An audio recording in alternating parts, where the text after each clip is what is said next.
പ്രിയമുള്ളവർ എല്ലാവർക്കും ഒരിക്കൽ കൂടി എൻ മീഡിയയിലേക്ക് ഹാർദമായ സ്വാഗതം. വെറും 35 ലക്ഷം ജനങ്ങൾ മാത്രമുള്ള മണിപ്പൂരിൽ കലാപം പടർന്നിട്ട് വർഷങ്ങളായി. ആ കലാപം അടിച്ചമർത്തുവാൻ കഴിയുന്നില്ല എന്ന് മാത്രമല്ല, അനുദിനം അതിൻ്റെ തീക്ഷ്ണത വർദ്ധിച്ചു വരികയും ചെയ്യുകയാണ്. നമ്മുടെ നാട്ടിലെ BJP മാധ്യമങ്ങൾ അല്ലെങ്കിൽ സംഘപരിവാര പ്രൊഫൈലുകൾ, സൈബർ വിങ്ങുകൾ പടച്ചുവിടുന്ന ഒരു കഥയുണ്ട്. ഉക്രൈനിലെ യുദ്ധം മോഡി ഒരു വിളി വിളിച്ചാൽ നിൽക്കും. ഇസ്രായേലും ഫലസ്തീനും ലബനാനുമായിട്ടുള്ള യുദ്ധം മോഡി ഒന്ന് ഇടപെട്ടാൽ അവസാനിക്കും എന്നൊക്കെ പറയുമ്പോൾ, സ്വന്തം രാജ്യത്ത് കേരളത്തിലെ ഒരു ജില്ലയുടെ അത്രം പോലുമില്ലാത്ത മണിപ്പൂർ എന്ന സംസ്ഥാനത്ത് 2 വർഷമായി ഒരു ജനത കൂട്ടക്കൊലക്കിരയാകുകയാണ്. കൂട്ടബലാത്സംഗത്തിനിരയാണ്. അവിടുത്തെ സ്ത്രീകൾ, കുട്ടികൾ വരെ കൂട്ടമായി ചുട്ടുകൊല്ലലിനിരയാകുകയാണ്. ഇതൊരു വസ്തുതയായി നിലനിൽക്കുകയാണ്. കാരണം ഇന്ത്യയുടെ പ്രധാനമന്ത്രി ഫെഡറൽ വ്യവസ്ഥയിലുള്ള മണിപ്പൂർ എന്ന സംസ്ഥാനം ഒന്ന് സന്ദർശിക്കുവാൻ പോലും തയ്യാറാകുന്നില്ല.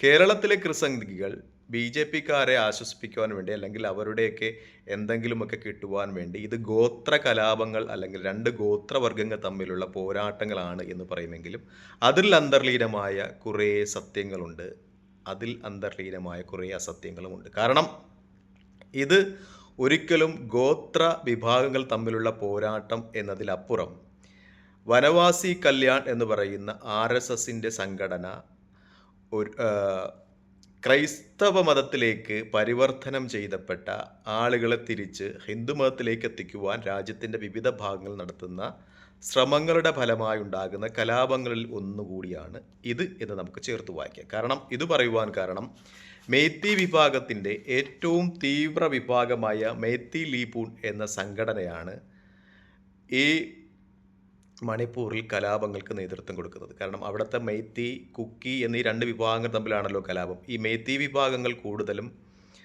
ഹിന്ദു സമുദായത്തിലും കുക്കി വിഭാഗങ്ങൾ കൂടുതലും ക്രൈസ്തവ സമുദായത്തിലുമാണ്. അപ്പോൾ ഈ മൈത്തി വിഭാഗത്തിലെ കലാപങ്ങൾക്ക് നേതൃത്വം കൊടുക്കുന്നത് മൈത്തി ലിപൂൺ എന്ന് പറയുന്ന സംഘടനയാണ്. ആ സംഘടനയുടെ സ്ഥാപകൻ പ്രമോദ് സിംഗ് എന്ന് പറയുന്ന പഴയ ABVP അറിയാം, നമുക്കറിയാം. ABVP എന്ന് പറയുന്നത് RSSൻ്റെ വിദ്യാർത്ഥി സംഘടനയാണ്. ഇദ്ദേഹം ഗുജറാത്തിൽ പഠിച്ച ആളാണ്. അപ്പോൾ അദ്ദേഹത്തിൻ്റെ നേതൃത്വത്തിലുള്ള മൈത്തി ലിപൂൺ എന്ന് പറയുന്ന സംഘടനയാണ് മണിപ്പൂരിൽ കലാപങ്ങൾക്ക് നേതൃത്വം കൊടുക്കുന്നത്. എന്ന് പറയുമ്പോൾ തന്നെ അതിൽ ഒരു RSSൻ്റെ പങ്ക് നമുക്ക് ഊഹിക്കുവാൻ പറ്റുന്നതാണ്. കേരളത്തിലെ ക്രിസംഗികളൊക്കെ അത് ഗോത്രവർഗ്ഗങ്ങൾ തമ്മിലുള്ള സംഘടനമാണ് എന്ന് പറയുന്നെങ്കിലും അവിടെ ഒരു ക്രൈസ്തവ മതത്തിൻ്റെ ഉന്മൂലനാശം ലക്ഷ്യം കണ്ടുകൊണ്ടുള്ള പ്രവർത്തനങ്ങൾ തന്നെയാണ് നടക്കുന്നത്. കാരണം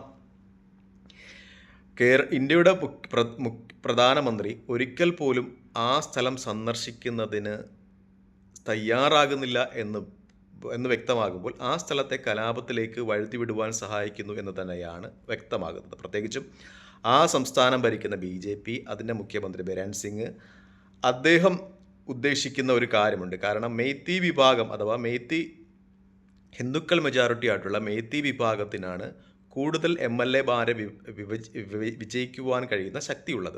മിക്കപ്പോഴും 37 പരം MLA-മാരെ വിജയിപ്പിച്ച് ഒരു സർക്കാരിനെ അധികാരത്തിലേറ്റുവാൻ തക്കവണ്ണം ശക്തമാണ് മേത്തി വിഭാഗം. അപ്പോൾ ആ വിഭാഗത്തിനെ പ്രോത്സാഹിപ്പിച്ചുകൊണ്ട് അവരെ സപ്പോർട്ട് ചെയ്തിട്ടുണ്ട് കുക്കി വിഭാഗക്കാരെ, അഥവാ ആ കുക്കി സമുദായക്കാരെ അടിച്ചമർത്തുന്ന ഒരു സമ്പ്രദായം തന്നെയാണ് അവിടെയും സ്വീകരിച്ചിട്ടുള്ളത്. രാജ്യത്തിൻ്റെ മറ്റുള്ള ഭാഗങ്ങളിൽ സംഘപരിവാര രാഷ്ട്രീയം എങ്ങനെയാണോ വിഭജനത്തിൻ്റെ രാഷ്ട്രീയം പ്രയോഗിക്കുന്നത്, അതുപോലെ തന്നെ മൈത്തി വിഭാഗത്തിനെ സപ്പോർട്ട് ചെയ്തിട്ടുണ്ട്. അവർക്ക് കലാപത്തിന് എല്ലാ സഹായങ്ങളും ചെയ്തുകൊണ്ട് കുക്കി വിഭാഗത്തെ അടിച്ചമർത്തുവാൻ ഒരു ഉപാധിയായി അവിടെ നിൽക്കുന്നത് ആ വിഭാഗത്തിൻ്റെ വോട്ടുകൾ തങ്ങൾക്ക് കിട്ടും. ആ വിഭാഗത്തിൻ്റെ വോട്ടുകൾ കിട്ടിയാൽ, വിഭജനവും വർഗീയവാദവും ഒക്കെ പറഞ്ഞ് കിട്ടിയാൽ തങ്ങൾക്ക് ഭരിക്കാം എന്ന ഉറച്ച വിശ്വാസമുള്ളത് കൊണ്ടാണ്.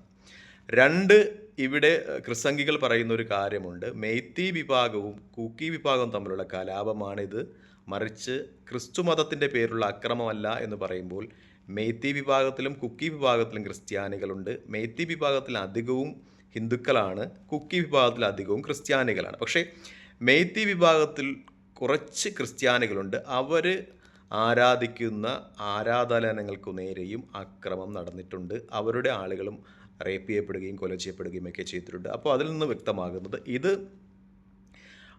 സംഘപരിവാര അജണ്ടയാണ്. വനവാസി കല്യാൺ പോലെയുള്ള ക്രിസ്തു മതത്തിലോട്ട് കൺവെർട്ട് ചെയ്ത, പ്രത്യേകിച്ചും കുക്കി വിഭാഗം എന്ന് പറയുന്നത് അവിടുത്തെ വനവാസികളാണ്.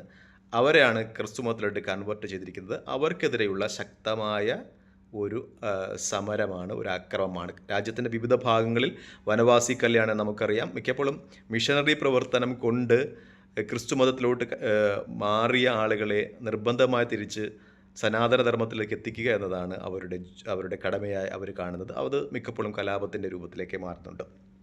മറ്റൊന്നുകൂടിയുണ്ട്, നമ്മുടെ PA സാഗ്മ എന്ന് പറയുന്ന ക്രിസ്ത്യൻ സമുദായത്തിൽ വിശ്വസിക്കുന്ന PA സാഗ്മ എന്ന് പറയുന്ന പഴയ സ്പീക്കറുടെ, കോൺഗ്രസ്സിലായിരുന്നു, പിന്നെ അദ്ദേഹം NCPയിലേക്ക് പോയി. ആ പാർട്ടി പിന്നെ കോൺഗ്രസ്സുകാരനായിരുന്ന PA സാഗ്മ പിന്നെ ശരത് പവാർ NCP രൂപീകരിച്ചപ്പോൾ അദ്ദേഹത്തോടൊപ്പം പോയി. പിന്നെ അദ്ദേഹം മേഘാലയയിൽ പ്രാദേശികമായി NPP എന്ന് പറയുന്ന ഒരു പാർട്ടി ഉണ്ടാക്കി. ആ പാർട്ടിക്ക് മണിപ്പൂരിലും 7 സീറ്റുകൾ അധികമുണ്ട്, 7 സീറ്റുകളോളമുണ്ട്. ആ പാർട്ടി BJPയിൽ നിന്ന് പിൻവാങ്ങുന്നു എന്ന രീതിയിൽ, ആ പാർട്ടി മണിപ്പൂരിൽ BJP കൊടുത്തിരുന്ന പിന്തുണ പിൻവലിക്കുന്നു എന്ന രീതിയിലൊക്കെയുള്ള റിപ്പോർട്ട് വരുമ്പോൾ ആ കലാപം അവിടെ നമ്മൾ സംഘപരിവാർ, കേരളത്തിലെ സംഘപരിവാരങ്ങളും ക്രിസംഖികളും പറയുന്നത് പോലെ ഒരു ഗോത്രവർഗ കലാപമല്ല, മറിച്ച് അവിടുത്തെ ക്രിസ്ത്യ സമുദായത്തിനെതിരെയുള്ള കലാപമാണ് എന്ന രീതിയിൽ തന്നെയാണ് സംഗതികൾ വ്യക്തമാകുന്നത്. എന്തായാലും കലാപങ്ങൾ എല്ലാം അതിജീവിച്ച് ഭാരതം എന്ന ഒരു ഏകീകൃത രാഷ്ട്ര സ്വഭാവത്തിലേക്ക്, ജാതിയും മതത്തിനും വർണ്ണത്തിനും വർഗത്തിനുമൊക്കെ അപ്പുറമായി ഭാരതം എന്ന മഹായാഥാർത്ഥ്യം ഉൾക്കൊണ്ട് ജീവിക്കുവാൻ നമുക്ക് കഴിയട്ടെ എന്ന് പ്രാർത്ഥിക്കുന്നു.